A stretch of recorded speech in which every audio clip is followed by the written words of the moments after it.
Bom, boa noite a todos. Esta é a aula magna de abertura das atividades de 2021 do Programa de Pós-Graduação em Direito e Instituições dos Sistemas de Justiça da Universidade Federal do Maranhão. O PPG de UFMA terá a honra de receber o prestigiado professor Dr. Luiz Guilherme Marinoni, professor titular na Universidade Federal do Paraná, doutor pela PUC São Paulo, pós-doutor pela Universidade de Milão e Universidade de Colômbia, advogado com intensa atuação nas cortes. Anunciamos os seguintes componentes da mesa. Professor Dr. Roberto Carvalho Veloso, coordenador do Programa de Pós-Graduação em Direito e Instituições do Sistema de Justiça. Professor Dr. Luiz Guilherme Marinoni, eminente palestrante da aula magna de hoje. Professor Dr. Wilson Alves de Souza, desembargador do Tribunal Regional Federal da Primeira Região. Professores Dr. Alexandre Freire, professor Dr. Newton Pereira Ramos Neto, professor Dr. Cássio Guimarães Chay, professor Dr. Cláudio Alberto Gabriel Guimarães. Com a palavra, o coordenador do mestrado em Direito da Universidade Federal do Maranhão, professor Dr. Roberto Veloso, para as boas-vindas aos presentes. Boa noite. Eu quero, inicialmente, fazer uma saudação especial às mulheres pelo seu Dia Internacional. Hoje é o dia 8 de março, o Dia Internacional da Mulher. Portanto, quero aqui, nesta abertura, fazer essa singela homenagem a todas as mulheres aqui representadas pela Nathalie. Um feliz Dia Internacional das Mulheres. Eu quero aqui saudar os presentes, inicialmente na pessoa do professor Dr. Luiz Guilherme Marinoni, que é o eminente palestrante desta noite. Para nós é uma honra muito grande a presença de Vossa Excelência aqui, professor Marinoni, porque Vossa Excelência é um jurista respeitado, autor de livros, um jurista citado e também um jurista seguido. Suas ideias têm ecoado no mundo jurídico. E para nós, do Programa de Pós-Graduação em Direito e Instituições do Sistema de Justiça, é uma honra tê-lo aqui como palestrante. Quero também saudar o professor Dr. Wilson Alves de Souza, que é professor da Universidade Federal da Bahia, é também desembargador do Tribunal Regional Federal da Primeira Região, é um processualista e está aqui prestigiando o nosso evento. E nós nos sentimos muito honrados, professor Wilson, pela sua presença. Saudar também os professores doutores Alexandre Freire e Newton Pereira Ramos, que são os gestores da disciplina precedentes judiciais no Brasil e no estrangeiro, que tiveram a brilhante ideia de trazer para esta aula magna o professor Luiz Guilherme Marinoni.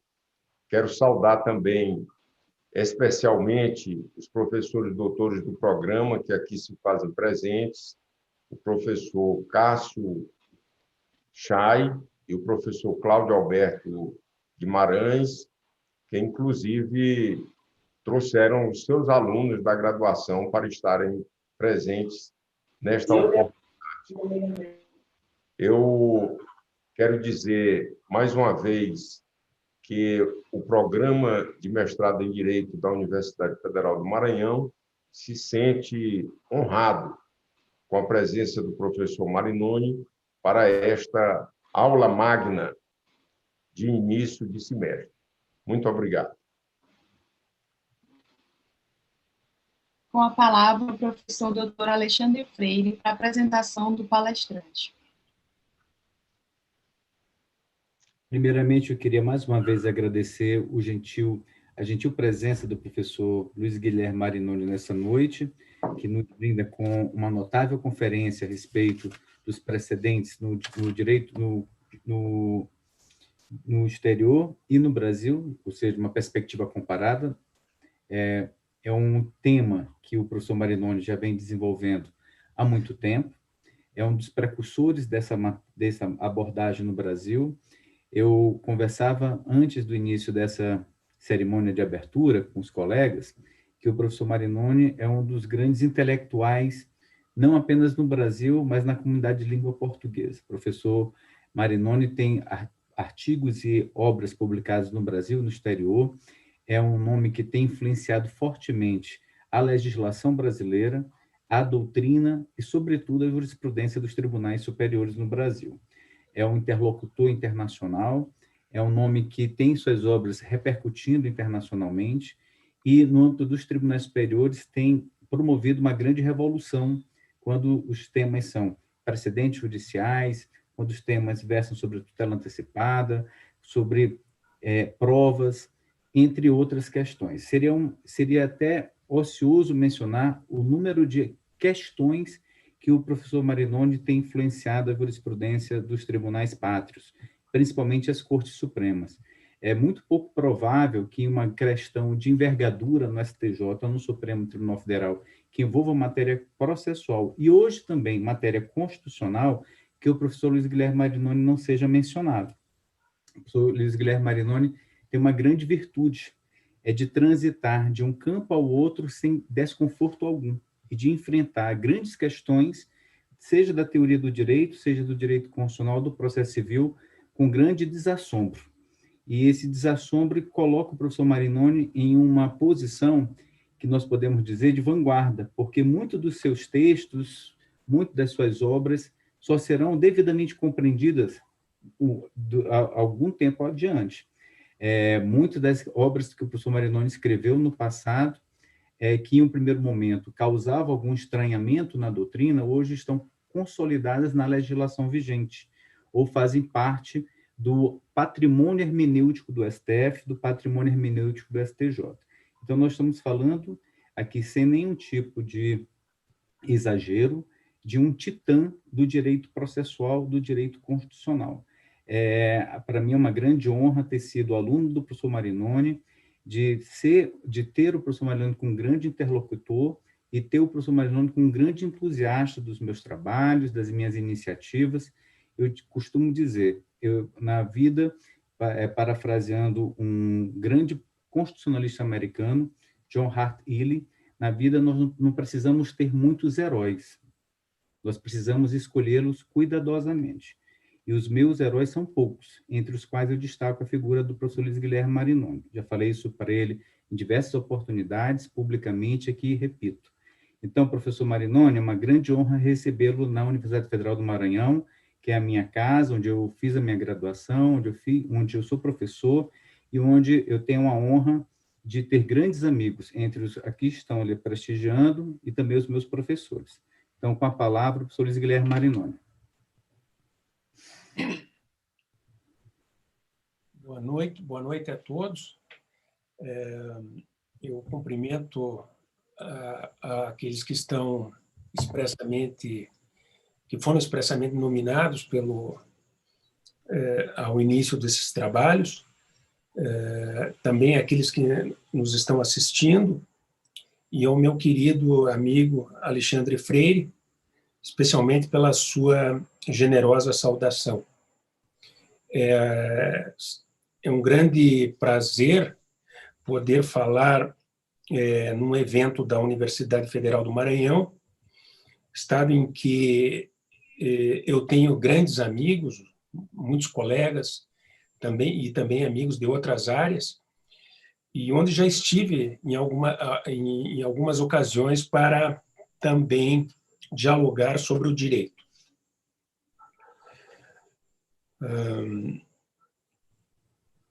Eu resolvi, por conta do desafio que me foi lançado pelo professor Alexandre, em tratar dos precedentes numa perspectiva comparada, tratar de um ponto que eu acho bastante sensível no direito brasileiro e que é fundamental para a compreensão dos precedentes, não só no direito nacional, mas também no âmbito do civil law. Ou seja, eu quero dizer, desde logo, como premissa do meu discurso, que há um grande problema para se compreender o significado de stare decisis no Brasil e no civil law, por conta da falta de compreensão de um instituto a ele ligado, mas que hoje, curiosamente, foi implantado no Código de Processo Civil de 2015, que é o da coisa julgada sobre questão. A coisa julgada sobre questão, também chamada no direito inglês pelo nome de estoppel, e especificamente nominada no direito estadunidense por collateral estoppel, é um instituto intimamente ligado, especificamente no direito estadunidense, e, portanto, no common law, de forma geral, você pode dizer, com a ideia de stare decisis, com a ideia de precedente vinculante, portanto.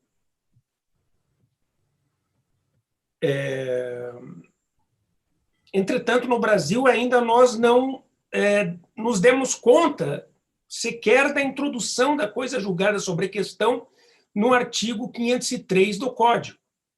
Entretanto, está lá escrito, de forma muito clara, que a coisa julgada recai sobre as decisões tomadas incidentalmente pelo juiz, desde que essas decisões sejam necessárias para a resolução do litígio, para a resolução do mérito, e sobre elas tenha ocorrido efetiva discussão entre as partes e nenhuma limitação do contraditório, além de o juiz ser competente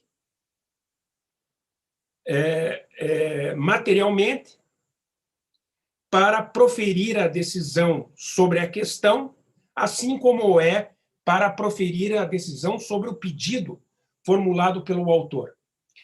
Aliás, é muito interessante também, desde logo, enfatizar que o artigo 503 é praticamente uma cópia da regra que está no parágrafo 27 do Restatement of Judgments de 1982.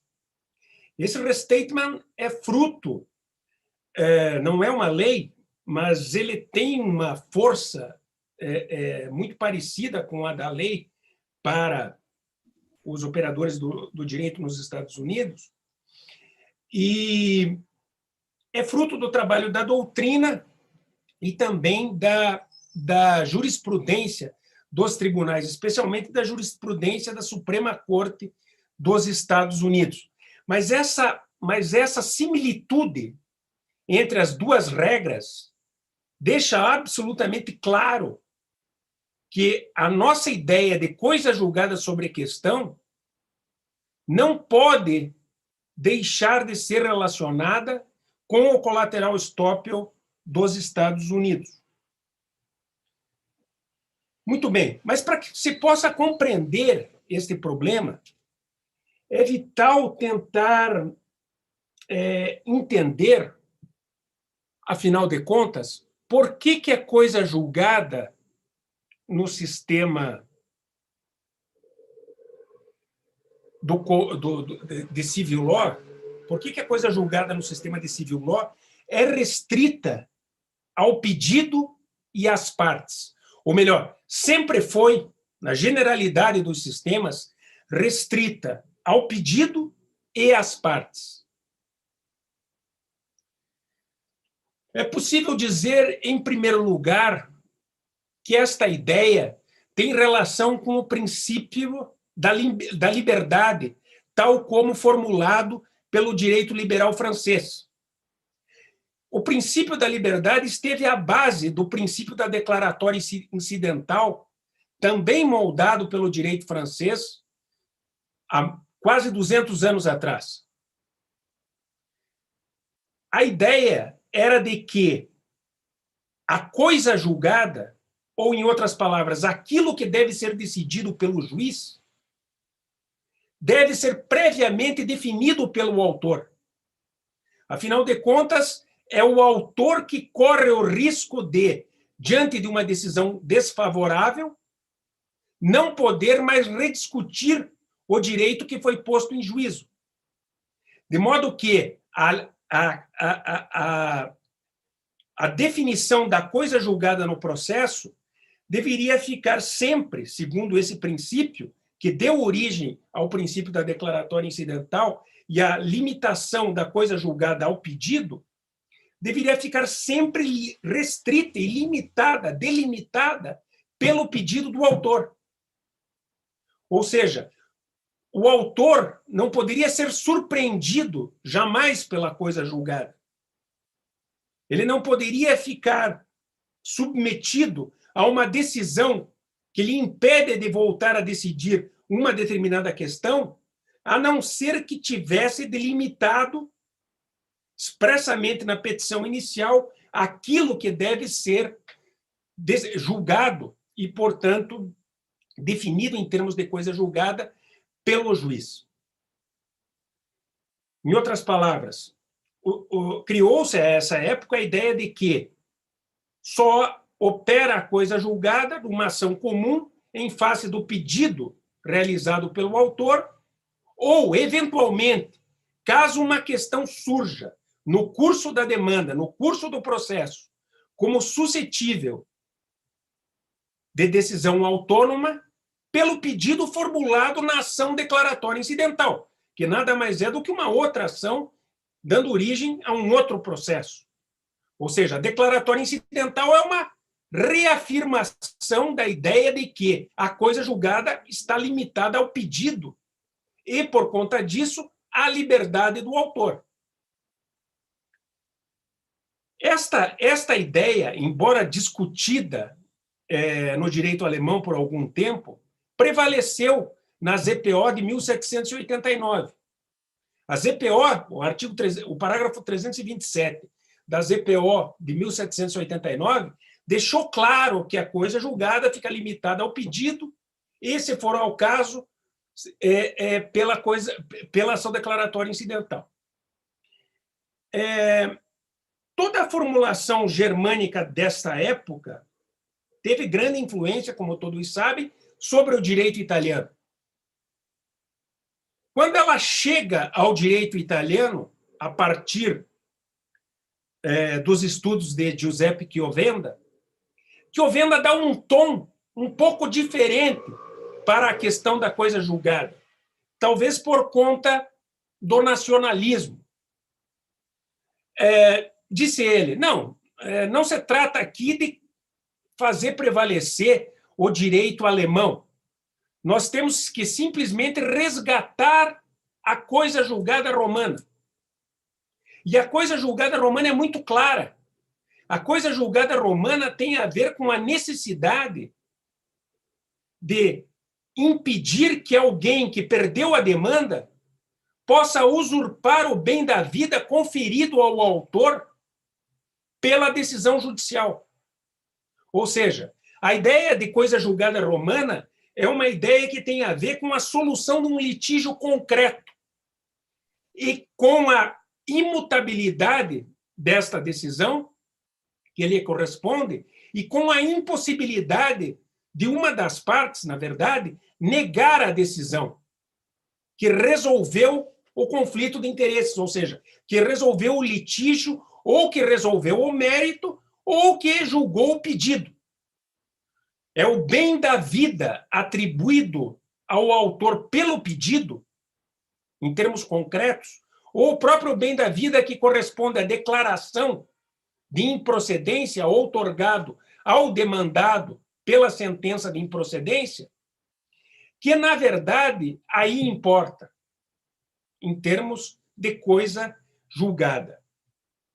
É por isso que é notória a afirmação de Chiovenda, e essa afirmação influenciou muito os juristas, os processualistas de civil law, especialmente os da América Latina, no sentido de que tudo aquilo que antecede a decisão sobre o litígio é mero juízo lógico, é mera compreensão lógica que faz parte apenas do raciocínio do juiz, que se destina à solução do litígio.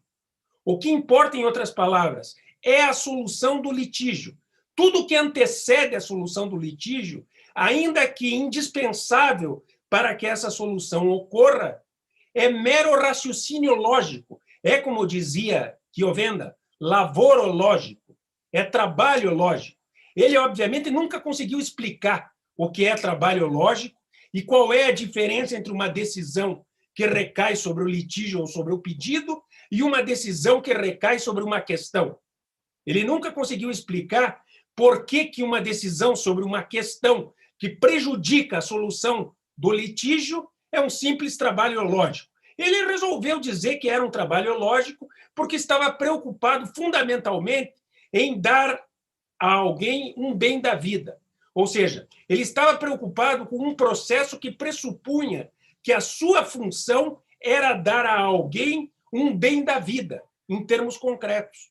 E isso apenas poderia ser produzido pela coisa julgada material que recai sobre o pedido. Interessante, entretanto, que as coisas jamais se passaram assim no direito do common law. As coisas jamais se passaram assim no direito inglês. No direito inglês, no século XI, quando já existia common law, mas obviamente não existia stare decisis, época em que obviamente não existia ainda precedente obrigatório ou precedente vinculante, concebeu-se uma ideia forjada na boa-fé e na proibição do venire contra factum próprio, no sentido de que ninguém pode se postar de modo contraditório a uma situação que criou em processo anterior ou a uma alegação, declaração ou confissão feita em processo anterior.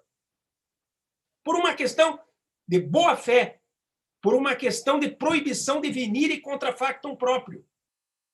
Os doutrinadores ingleses deixam claro, portanto, que a figura do estoppel surge a partir da boa-fé objetiva e da proibição do venire. Por volta do século XII, na Inglaterra,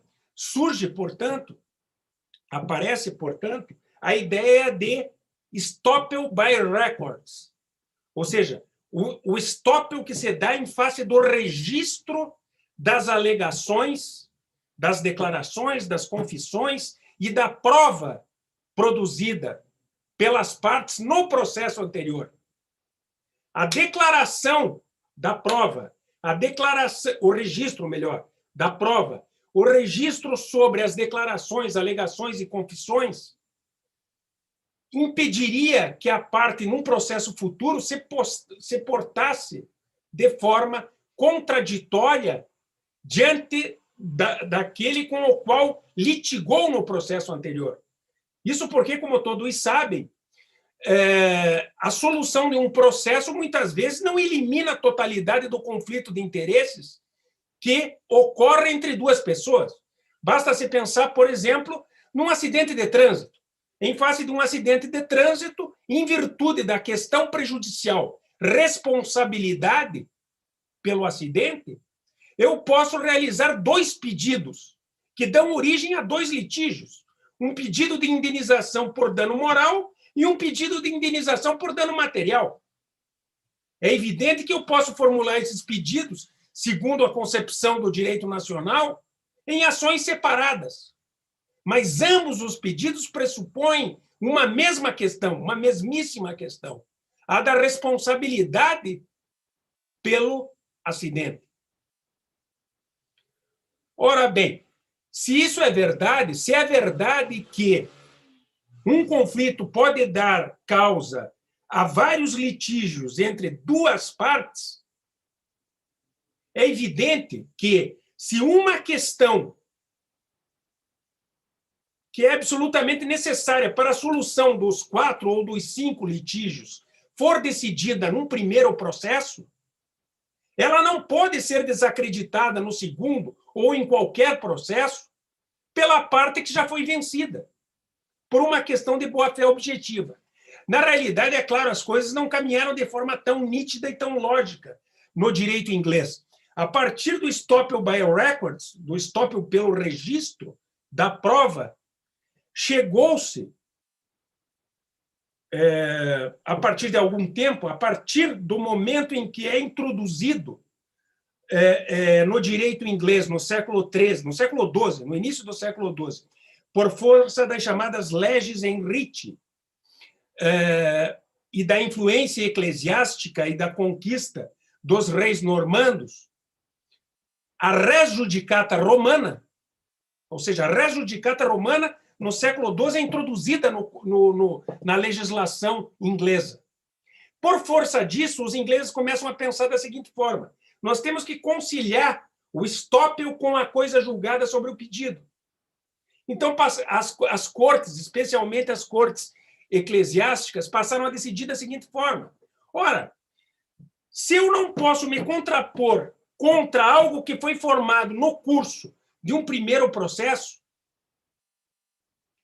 e se a coisa julgada romana diz que ninguém pode relitigar aquilo que foi decidido em um determinado processo, é evidente que uma decisão sobre uma questão prejudicial que se ampara em provas, alegações, confissões ou declarações feitas num primeiro processo e que foi fruto de uma ampla discussão entre as partes, não pode ser reavivada pelas mesmas partes num processo subsequente.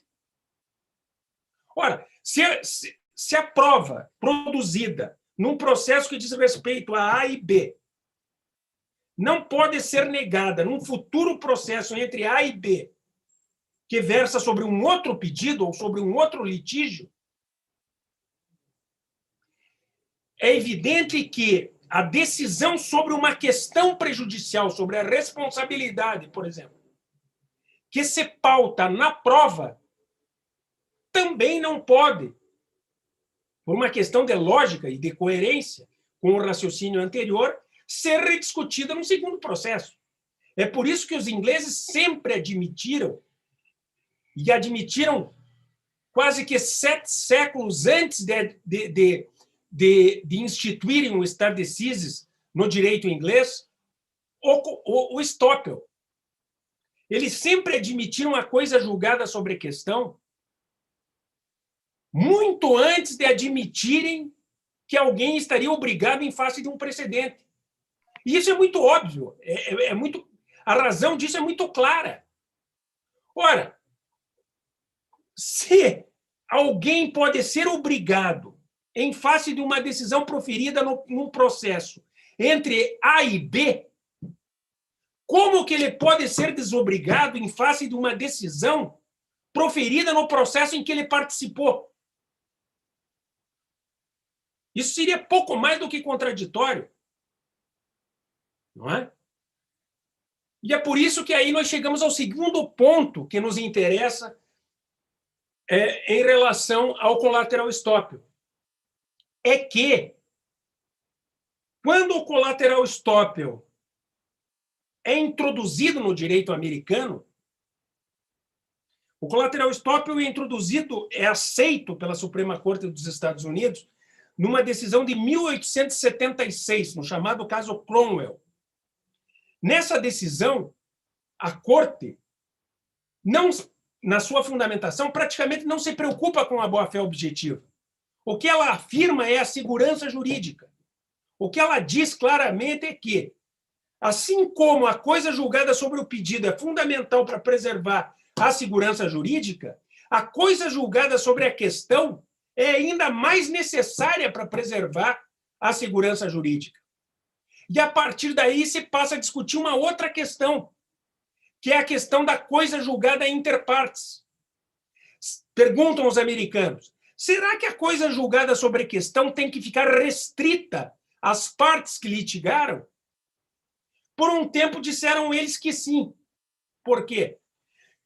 Supunham eles, a partir de uma regra que ficou conhecida como regra da mutualidade, que só poderia invocar a coisa julgada em seu favor aquele que pudesse ser prejudicado por ela.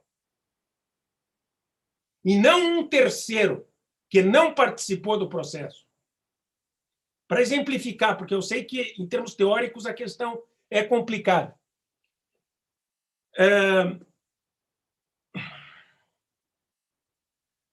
Suponhamos também uma outra questão da responsabilidade que diga respeito a um acidente de ônibus, a um acidente de ônibus escolar que produziu danos a várias crianças, que gerou danos a várias crianças. A propositura de uma ação por uma dessas crianças, onde se exige indenização pelo dano enquanto pedido, mas onde tem que se pressupor, para se julgar procedente o pedido, a responsabilidade pelo acidente e pelo dano, é uma ação que produz coisa julgada inter partes no que diz respeito ao pedido. Ou seja, fica claro que no que diz respeito ao direito à indenização, por exemplo, reconhecido na decisão final do processo, não há mais possibilidade de relitigação. Não há mais possibilidade de nenhuma das duas partes ou de um juiz negar aquilo que foi decidido no primeiro processo. Entretanto, como neste caso, em face de um único acidente, existem 20 interessados que estavam no ônibus, é de se perguntar por que razão, na segunda ação proposta por um outro aluno da escola que estava no ônibus, é possível se voltar a litigar a responsabilidade pelo dano, que já foi discutido pela parte, de forma extensa e clara, no primeiro processo. Não há lógica em se admitir essa rediscussão. Não há lógica em se permitir que aquele que perdeu possa rediscutir a questão apenas porque está diante de um réu com outro rosto. Não há qualquer lógica. Isso é um problema de lógica, isso não é nenhum problema de direito. Assim como não há lógica em se permitir que eu rediscuta uma questão diante daquele com quem eu litiguei, pela mesma razão, não há lógica em eu rediscutir uma questão diante de um terceiro que não participou do processo, quando eu fui vencido, tive toda a oportunidade de contraditório e o meu direito foi rejeitado no primeiro processo. Bem, mas para que isso ficasse claro, o que fez o direito americano? O direito americano, então, saiu fora do vício do direito de civil law, especialmente do direito italiano, ancorado na coisa julgada romana, na res judicata, na coisa julgada inter partes. A coisa julgada romana, é uma coisa julgada sabidamente inter partes, que diz respeito apenas às partes. De que modo que eles saem fora? Eles saem fora quando percebem que a coisa julgada não se destina a proteger o vencedor contra o vencido. Isso podia ser razoável na ótica de alguém que estava pensando nos litígios da época do direito romano, de um litígio específico e concreto que acontece no direito privado, ou de um litígio específico e concreto que não atinge muitas pessoas, que não é resultado de um dano em massa, que não diz respeito às lesões em massa particulares à sociedade contemporânea.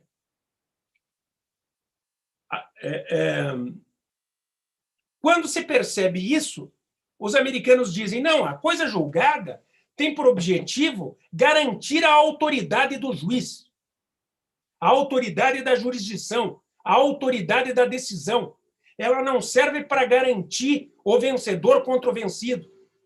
Ora, para que uma decisão tenha autoridade, quando ela é objeto de uma discussão ampla em que o vencido adequadamente participou, não há como se admitir que o vencido possa rediscutir a questão em um outro processo, senão se quer, obviamente, estimular a litigância desnecessária e o gasto indevido do dinheiro público com ações completamente incoerentes e desnecessárias.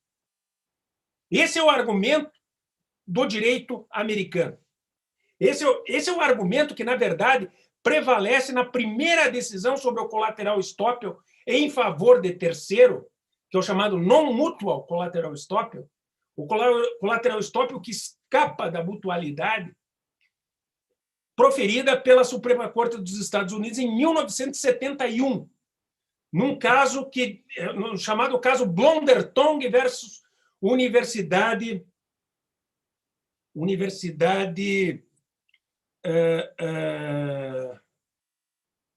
de Illinois. Universidade de Illinois. É um caso simples, mas é um caso interessante do ponto de vista prático para esclarecer bem a questão. Vejam que interessante.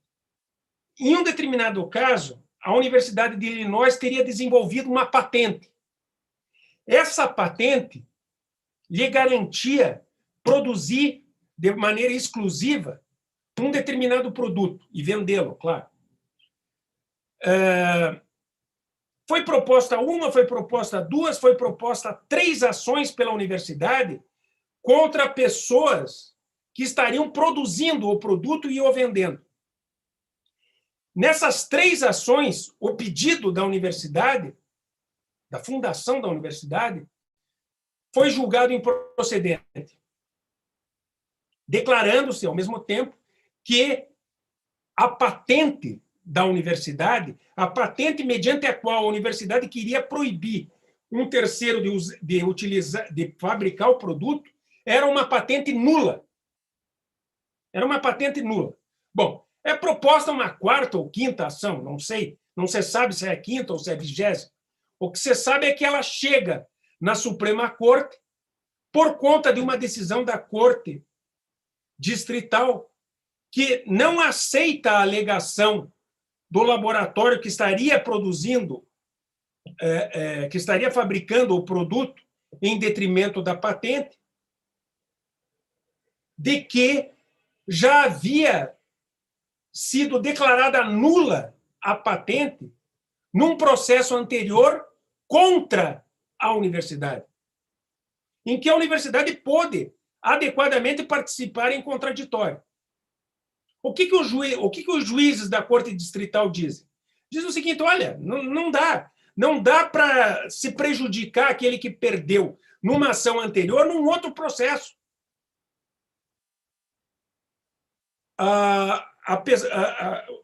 O litigante sempre tem o direito de voltar a discutir contra quem quer se opor ao direito que ele afirma possuir num outro processo.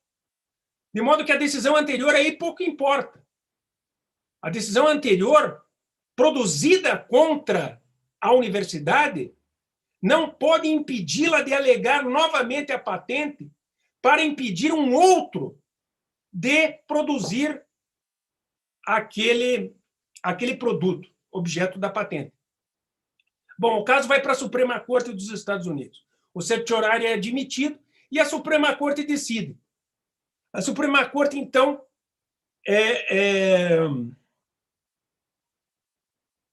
a princípio invoca a necessidade do prevalecimento da autoridade das decisões judiciais. Argumento que não teria sentido que uma decisão judicial proferida contra quem pôde participar do processo pudesse por ele ser desrespeitada apenas porque este está litigando contra uma outra pessoa. Isso seria completamente incoerente com a própria ideia de Stare decisis, que em 1971 já tinha 2 séculos, ou 1 século e meio. Né? Embora muito menos tempo do que a coisa julgada sobre a questão. Mas seria incoerente, seria ilógico que uma corte pudesse declarar: olha, fulano, você é obrigado diante da decisão produzida entre A e B. Mas, diante daquela decisão onde você foi vencido em face de B, não acontece nada quando você litigar em face de Z, de Y ou de X. Aí você litiga de novo.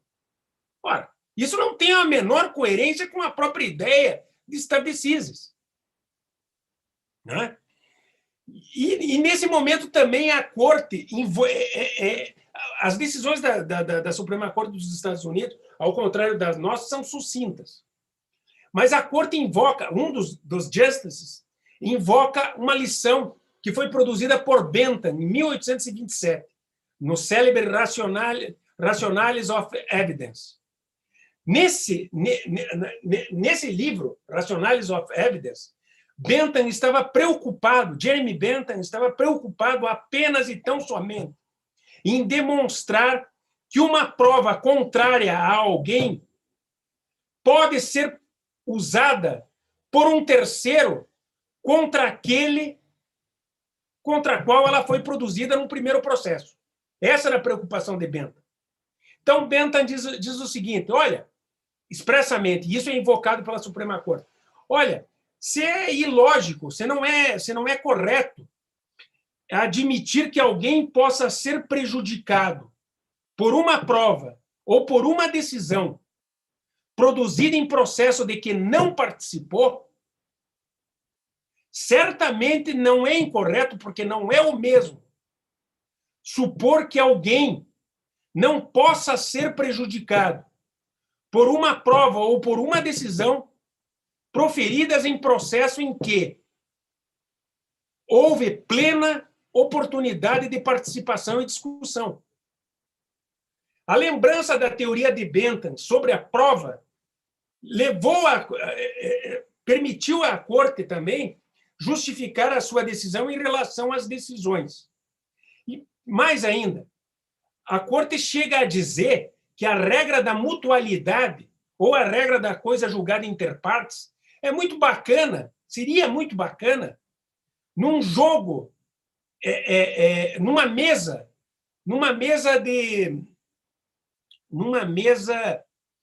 de jogos ou numa mesa de cassino. Mas certamente jamais ficaria bem diante dos tribunais. Se há alguma lógica, em termos de jogo, em dizer que só pode invocar coisa julgada sobre questão quem pode ser por ela prejudicada, em termos de autoridade das decisões dos tribunais e de efetividade da distribuição da justiça, não há qualquer lógica em se supor que a decisão e a coisa julgada não possam ser invocadas contra aquele que teve plena possibilidade de participar e foi vencido. Muito bem. A Suprema Corte, então, firma esse precedente em 71 e volta a firmar precedente correlato em 1979. Em 1971, a Suprema Corte diz que aquele que é réu num determinado processo pode invocar a coisa julgada sobre questão produzida em outro processo contra o autor em seu favor.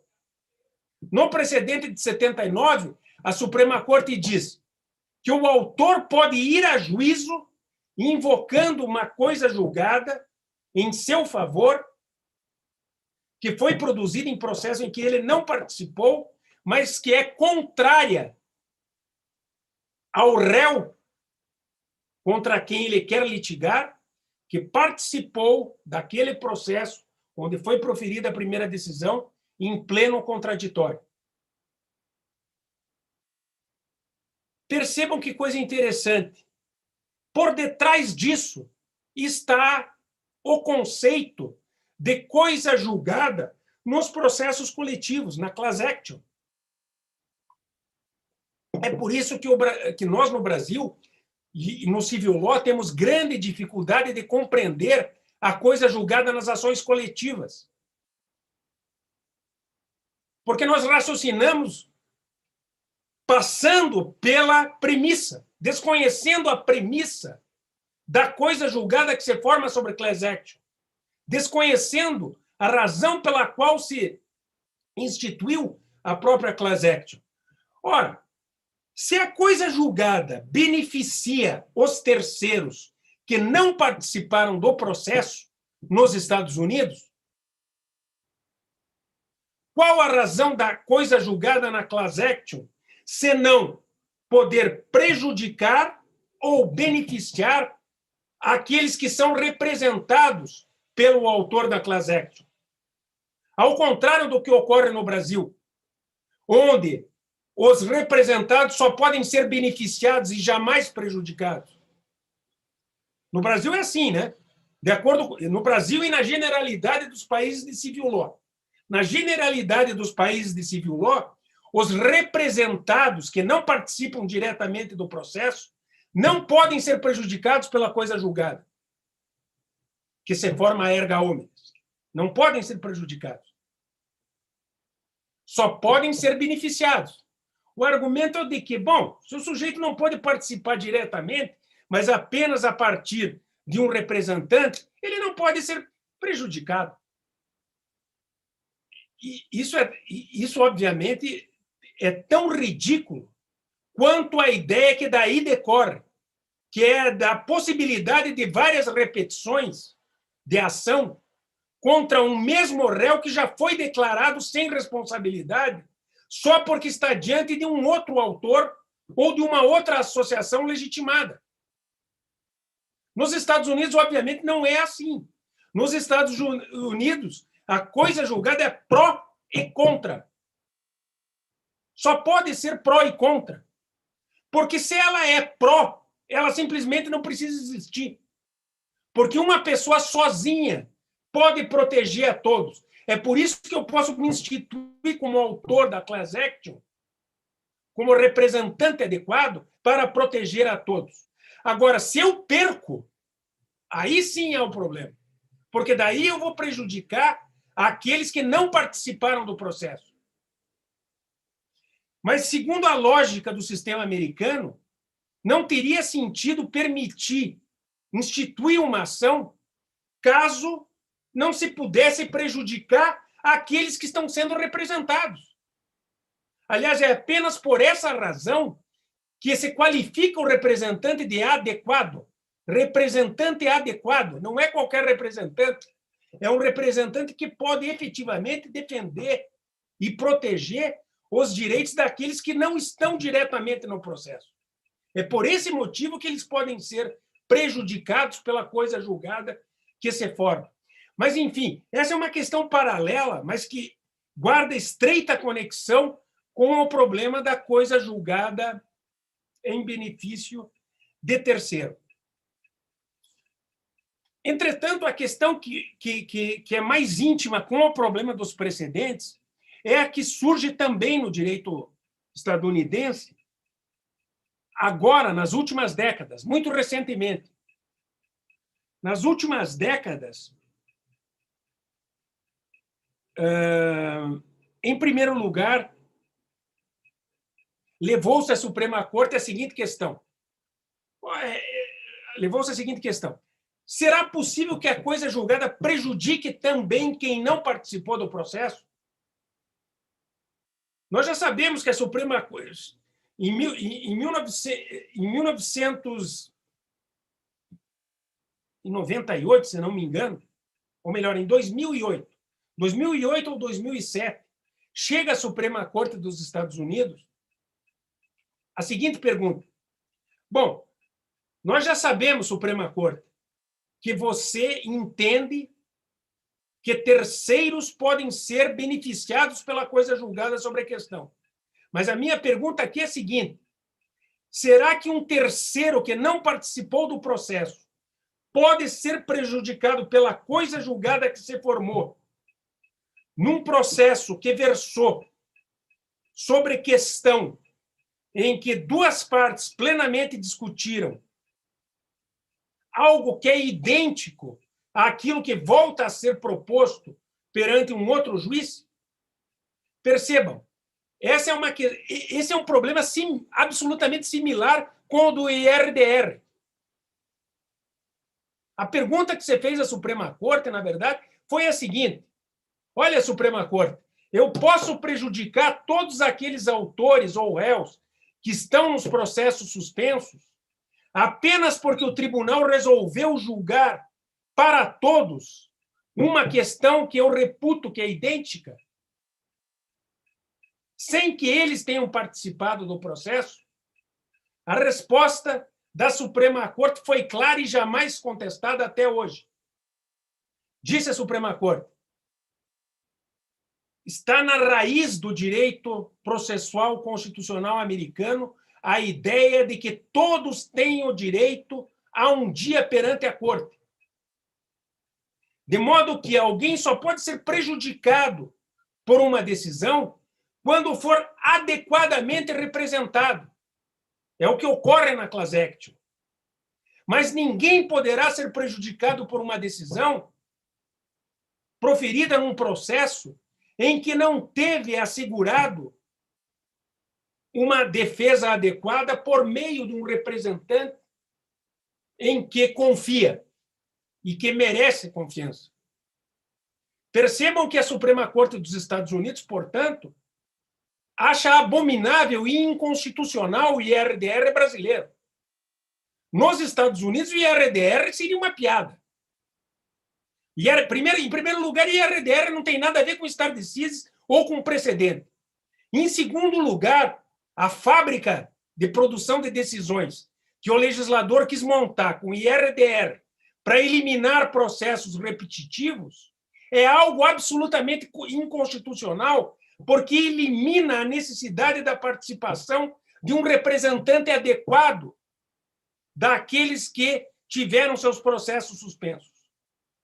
É por isso que eu já escrevi em livro, inclusive, sobre o incidente de resolução de demandas repetitivas, que a única salvação da constitucionalidade do IRDR é a de conferir um representante adequado àqueles que têm os seus processos paralisados. Essa é a única alternativa para se garantir o direito ao contraditório, o direito à discussão da decisão por parte daqueles que têm os seus processos paralisados. Isso, obviamente, não ocorre nas Supremas Cortes. No STJ, por exemplo, onde existem recursos repetitivos, porque o STJ tem o poder constitucional de decidir para atribuir unidade ao direito. Acontece que esse poder não é e nunca foi atribuído às cortes de apelação. As cortes de apelação não têm poder para unificar a interpretação do direito. As cortes de apelação servem para resolver casos concretos, assim como os juízes de primeiro grau. Essa é a função dos tribunais de apelação. Por conta disso,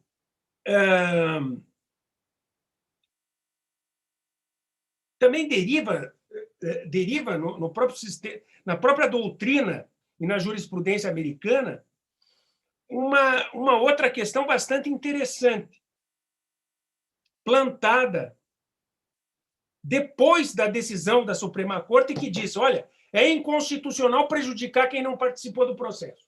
A questão que foi plantada é a seguinte: chegou um sujeito no tribunal do 7º Circuito, na corte do 7º Circuito, perante o juiz Posner, quando o juiz Posner ainda estava na corte do 7º Circuito. E disse o seguinte: olha, o precedente invocado aqui pelo meu oponente não pode ser aplicado contra, o advogado dizendo, contra a parte que eu defendo. Não pode ser aplicado porque a parte não discutiu esse precedente. Não teve oportunidade, não teve o seu um dia perante a corte para discutir o precedente. E eu invoco aqui a decisão proferida, então, em Taylor versus Sturgill, que é a decisão de 2008, produzida pela Suprema Corte Americana, quando disse que é inconstitucional que a decisão possa prejudicar quem não participou do processo. Ele invocou esse precedente da Suprema Corte para o juiz Posner. O juiz Posner olhou para o sujeito e disse o seguinte: olha, parece que o advogado não compreende a diferença entre a teoria do stare decisis e a teoria do collateral estoppel. São coisas completamente diferentes. De qualquer forma, entre aspas, se um advogado americano não compreende, imagina um brasileiro. Né? Mas, enfim, disse o juiz Posner: olha, você tem que notar o seguinte: a coisa julgada sobre a questão, em primeiro lugar, não abre oportunidade à distinção e não abre oportunidade à revogação. Enquanto que o precedente só existe por conta da técnica do distinguishing, que permite o desenvolvimento do direito mediante a distinção. E é sempre submetido ao overruling, é sempre submetido à revogação, algo que, obviamente, não acontece com a coisa julgada sobre a questão. O advogado, então, diz: sim, mas espera, sim, mas o problema é que esse tribunal aqui se nega a revogar o seu precedente, se nega a exercer o seu poder de revogar os seus precedentes. De modo que firmar um precedente é tão nocivo quanto firmar uma coisa julgada sobre questão em prejuízo daquele que não pôde participar. O juiz Posner, então, diz: bom, se o tribunal se nega, ele está cometendo uma ilegalidade. Mas é preciso notar: a distinção que se faz para se deixar de aplicar um precedente é uma distinção completamente diferente da distinção que se faz para não se aplicar a coisa julgada. Explicou. A coisa julgada é uma hipótese de não incidência. Entretanto, o distinguishing que se faz para não se aplicar um precedente não é uma hipótese de não incidência. Ao contrário, a distinção é feita para se permitir que o precedente tenha o seu alcance estendido ou restrito para que o direito seja desenvolvido. A coisa julgada, ao contrário, preocupa-se em saber apenas e tão somente se a questão é a mesma ou idêntica, coisa que não acontece no sistema do stare decisis ou dos precedentes, onde as questões jamais serão idênticas. Invoca a doutrina de um teórico do direito, de Haas, que diz exatamente isso.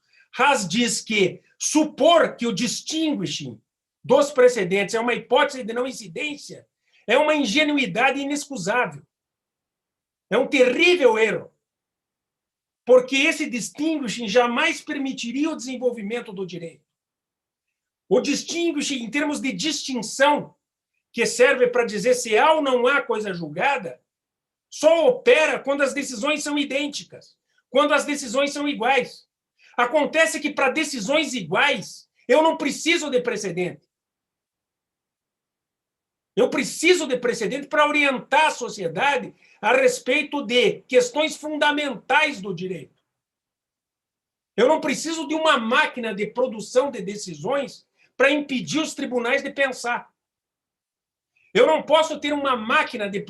Quando eu penso em corte de precedentes, eu não posso imaginar uma máquina de produção de decisões que impeça o operador do direito de pensar sobre um artigo do Código de Processo Civil. Hoje, absurdamente, nós temos no STJ, às vezes, 4 ou 5 recursos repetitivos instituídos sobre uma mesma regra do Código de Processo Civil. Uma regra de um Código de Processo Civil jamais deveria ser objeto de decisão de uma Corte Suprema ou de precedente, a não ser em casos fundamentais, em que envolvidos direitos fundamentais processuais. Agora, dizer se o recurso tem que ser interposto em 5, em 10, em 15, ou 20, ou 30, ou 40 dias, se for problema de Corte Suprema, deixa de se ter qualquer razão de ser para os juízes e para os tribunais inferiores. Cabe aos tribunais inferiores decidir os casos, sem ter que aplicar máximas e não precedentes que se destinam a impedir as cortes e os juízes de pensarem sobre os casos concretos. E máximas, como todos sabem, não funciona. E nunca funcionou. O direito comparado mostra que as máximas nunca funcionaram. Ou seja, as súmulas não funcionam. As máximas não funcionam por quê? Porque as máximas são enunciados de 3 linhas que são absolutamente abstratos e que, portanto, sempre poderão ser interpretados em casos futuros, dando origem a novas questões. É por isso que decide-se uma questão interpretando-se uma regra e tem que se redecidir tudo o que vem depois, porque a máxima não funciona. E é exatamente por isso que as máximas nunca foram aplicadas no direito comparado de forma adequada.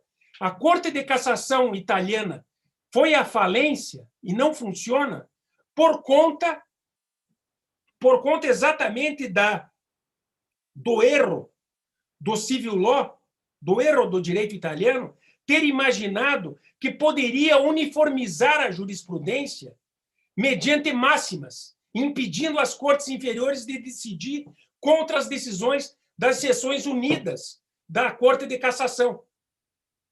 Nenhuma corte inferior na Itália se submete à máxima de corte da Corte de Cassação. Não se submete porque essas máximas são tão abstratas quanto as próprias regras legais. Elas nunca podem orientar o modo de aplicação do direito. Elas dizem respeito a um ponto específico da atividade do juiz ou do iter do processo. É por conta disso que há de se fazer a diferença entre decidir para evitar a repetição de litígios sobre questões iguais e decidir para orientar a sociedade e orientar a aplicação do direito por parte dos juízes e tribunais em casos, obviamente, distintos, mas que exigem uma orientação, uma compreensão quando as regras são abertas, especialmente os precedentes constitucionais, quando os dispositivos da Constituição são abertos e não passíveis de compreensão instantânea por parte do julgador. Nesses casos, sim, há sentido em precedente. Como há sentido em precedente também em outras questões que envolvem o Código Civil, é claro. Eu não estou falando que o Superior Tribunal de Justiça não tem razão para criar precedentes. Agora, eu digo que é extremamente negativo que um tribunal produza tantos precedentes quantas são as questões que lhes chegam nas mãos. Porque isso é sinal de que estão chegando na corte muito mais do que deveria chegar, em primeiro lugar. E, em segundo lugar, que a corte está imaginando produzir um código do tipo prussiano, que servia para impedir o juiz de pensar. Eu tenho que decidir tudo. Tudo que pudesse repetir. Ora, mas muita coisa pode se repetir. Mas eu tenho que decidir tudo que puder se repetir para que o trabalho dos juízes não seja tão áspero, não seja tão difícil. Ora, isso é retirar o poder do juiz decidir. Não existe. Esse é um erro claro, é um erro óbvio de raciocínio. Imaginar que decidindo-se expressando-se em poucas linhas o que se decidiu, sem qualquer referência aos fatos e ao contexto do caso concreto, permite ao juiz aplicar o mesmo ditado, é algo completamente equivocado. Um juiz somente pode aplicar uma regra de direito, uma norma, quando ele tem em consideração o contexto em que essa norma foi forjada, em que essa norma judicial foi criada. O contexto fático, o contexto moral, o contexto em que ela surgiu, para se saber se, num contexto parecido, é possível se estender a aplicação da norma ou se é até mesmo possível e devido restringir a aplicação da máxima, ou do precedente, né, claro, no caso, por conta de que o caso não pode se submeter à decisão fixada pela Corte Suprema. Enfim, é claro que a distinção entre decidir questões idênticas e decidir para orientar a sociedade é uma questão é um problema que não pode ser explicado, que não pode ser explicitado de forma simples. É um problema teórico complexo, tão complexo que ainda faz a doutrina estadunidense soar nos dias de hoje. Dessa questão decorrem várias outras que hoje estão presentes no direito estadunidense, mas sobre as quais nós não vamos ter tempo de falar. Mas, enfim, eu gostaria só de deixar claro aqui, então, com esse discurso, a importância entre fazer a distinção entre coisa julgada sobre questão e precedente. Em primeiro lugar, porque nós temos um sistema que institui a coisa julgada sobre questão e permite que ela beneficie qualquer terceiro que não participou do processo em que a decisão foi proferida. E isso rende resultados mais seguros e mais coerentes do que o precedente. Ou de que qualquer máxima ilicitamente forjada num procedimento nominado pelo legislador como quer que ele queira, como IRDR, por exemplo. A coisa julgada sobre a questão é muito mais segura. Por quê?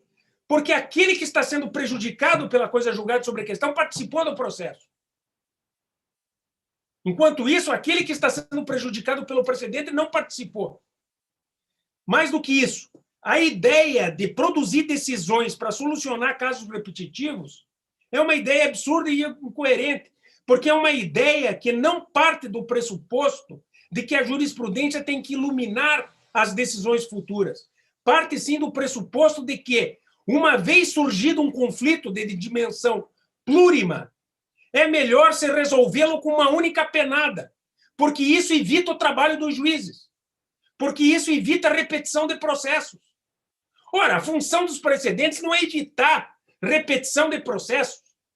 Foi um sujeito aí do civil law que imaginou que precedente tem a ver com repetição de processo e passou a repetir isso por aí. Mas isso é um equívoco crasso. É tão errado que quando você chega num congresso de direito comparado e fala uma coisa dessa, as pessoas te olham com os olhos esbugalhados, ou riem, ou realmente acreditam que o direito brasileiro está minado, está sendo prejudicado por conceitos mal aplicados, né?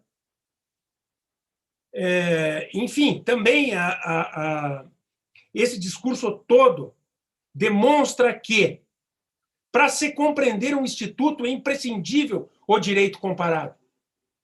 Não há como se falar de precedente sem se ler um livro, ao menos, produzido nos Estados Unidos ou na Inglaterra. Agora, no Brasil, todo mundo escreve sobre precedente. Eu escrevi, no Brasil, em primeiro lugar, sobre precedente em 2008. Eu escrevi em 2008, depois de ter passado quase um ano como professor visitante na Columbia University.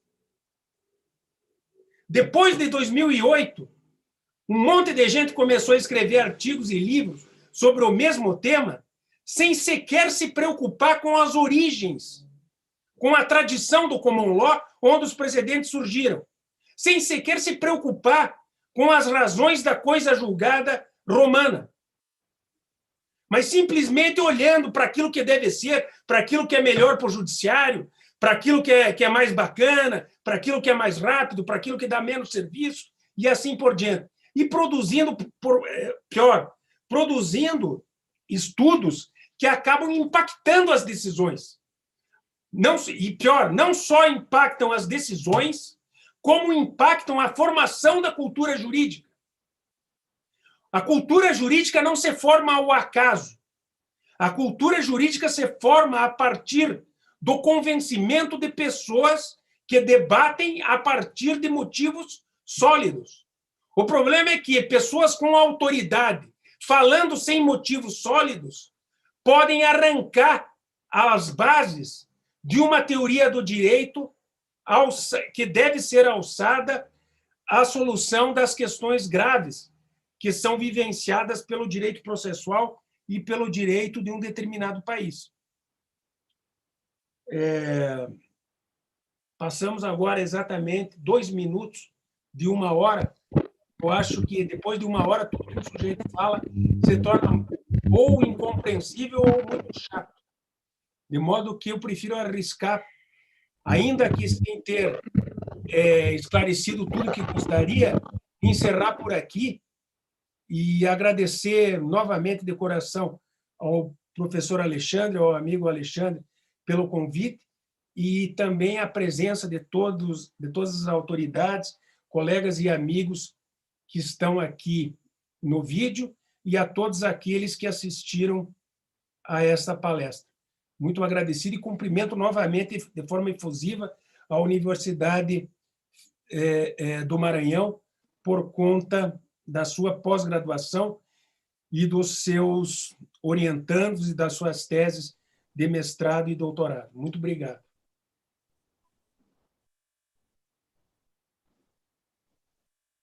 Bom, antes de continuarmos, gostaríamos de destacar que também estão presentes no evento o professor Paulo Velten e o professor Marcelo Carvalho. Eu concedo a palavra agora para que faça suas considerações o professor Milton Ramos. Boa noite a todos. Queria cumprimentar todos os professores do programa em nome do professor Roberto Veloso, coordenador, nosso coordenador. Queria cumprimentar a todos os alunos, as mulheres, pelo seu dia, e cumprimentar de modo muito especial o professor Luiz Guilherme Marinoni. E as minhas palavras, professor, serão apenas de agradecimento. Queria agradecer pela disponibilidade do seu tempo, por nos brindar com uma palestra tão profícua, tão reflexiva. Eu tenho sempre, em sala de aula, utilizado suas obras e mencionado que as reformas processuais que nós vivemos, elas, lembrando de uma fala, acredito que seja de Franco Cipriani, quando ele diz que as reformas processuais são feitas como se nós reformássemos hospitais pensando nos médicos e não nos pacientes. Então, o sistema de justiça brasileiro realmente precisa ser aprimorado, precisa passar por reformas que não se preocupem apenas com o output do processo, mas também com o input, discussões sobre o nosso modelo de acesso à justiça, a política de custas, de assistência judiciária, de outros fatores que levam ao uso predatório do sistema de justiça. Esse me parece que é um ponto precisa ser abordado. E eu queria realmente só agradecer a sua disponibilidade e dizer que foi uma honra para o programa de mestrado da Universidade Federal do Maranhão iniciar esse semestre com a sua fala. Muito obrigado.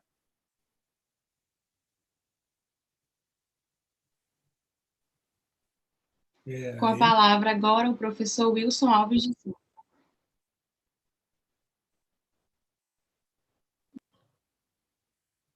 Eu quero, primeiro, agradecer o convite a mim encaminhado pelo professor Newton, pelo professor Roberto Veloso, que gentilmente me convidaram para assistir esta conferência do professor Guilherme Marinoni, que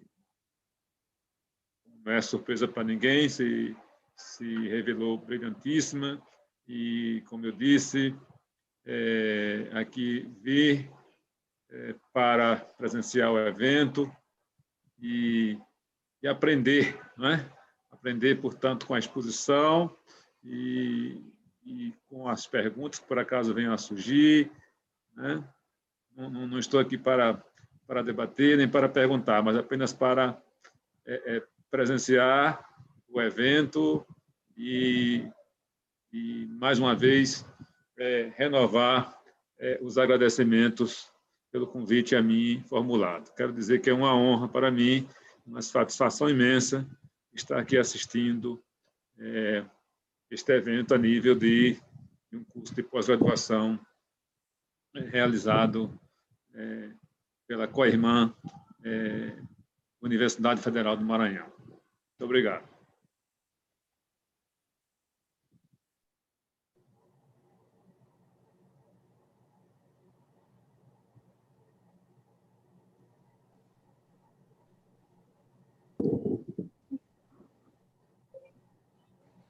Agora falar o professor Roberto Veloso. Obrigado, Natália. Eu quero aqui, em nome do programa de pós-graduação em Direito da Universidade Federal do Maranhão, agradecer a brilhante palestra do professor Luiz Guilherme Marinoni. Para nós foi uma honra muito grande tê-lo aqui conosco. Mais uma vez, agradecer a presença do professor Cássio Chay, do professor Cláudio Guimarães, do professor Paulo Welter, do professor Marcelo Carvalho, do professor Newton e do professor Alexandre, que são os titulares da disciplina de precedentes judiciais no estrangeiro e no Brasil. Agradecer também a presença do professor Dr. Wilson Alves de Souza. Para nós foi uma honra. Eu quero também aqui aproveitar para agradecer a equipe que organizou este evento, na pessoa da Nathalie Oliveira e do Felipe Laurêncio, que se empenharam para que tudo ocorresse da melhor maneira possível. Em razão do adiantado da hora, nós não imaginamos fazer perguntas, a não ser que o professor Newton e o professor Alexandre queiram fazer algum debate. Se não... Não, professor, podemos encerrar. Eu queria só fazer um registro para agradecer ao OAB pela concessão do espaço. Faço esse agradecimento em nome do Dr. Caio Saraiva, que está na sala também. Muito bem, professor Carlos Saraiva, muito obrigado. Professor Caio Saraiva, muito obrigado pela sua colaboração. Ditas essas palavras, e mais uma vez agradecendo a presença de todos, nós declaramos encerrada esta brilhante aula magna de início de semestre do mestrado em Direito da Universidade Federal do Maranhão. Uma boa noite a todos e que Deus os abençoe.